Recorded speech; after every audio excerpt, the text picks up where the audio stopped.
Fjalin kurajuese. Dëgjoni Darlen Sala për disa minuta në Fjalin kurajuese, teksa reflektojmë për kujdesin e Zotit për ne. Shkurja, edhe pse ishte e përfshirë nga flakët e zjarit, nuk po digjej. Mojsiu kureshtar, u ndal e po e vëzhgonte. Kur në botë nuk priste të dëgjonte atë që dëgjoi.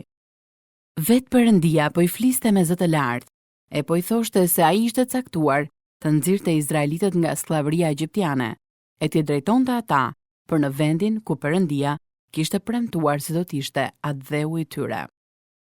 Plotësisht i tronditur, Mojsiu pyeti: "E kush jam unë që ta bëj një punë të tillë?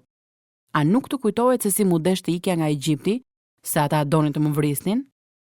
Tani pikërisht unë do të kthehem e t'i flas faraonit, ta lër më njanë autoritetin e tij dhe të bëj ato që po i kërkoj. Kush jam unë të merrem me një punë të tillë?" Miku im, ndoshta edhe ty po të flet Perëndia në zemër për diçka që ai dëshiron ta bësh. Një gjë që mund të jetë krejtësisht përtej aftësive të tua. Edhe ti mbase si Mojsiu po i thua: "Kush jam unë ta bëj një punë të tillë?"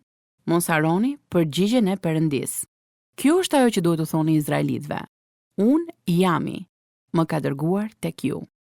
Kur Zoti i tha Mojsiut se emri i tij ishte Unë jam, po vinte në pas se ai është Perëndia i së shkuarës, i të tashmes dhe i të ardhmes. Ai është Perëndia që ka qenë, është dhe do të jetë përjetë.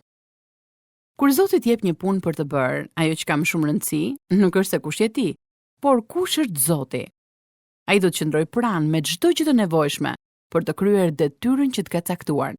Qoftë kjo një punë e re, një thirrje e veçantë në shërbes, ose për të ndarur ngjillin me kolegun tuaj në zyrë. Mos u shqetësoni se kush jeni.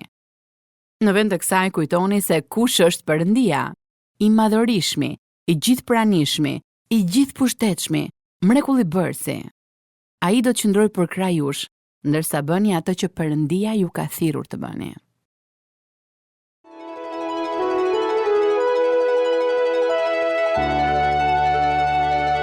Dëgjuat Fjalin kurajuese të Darlen Sala.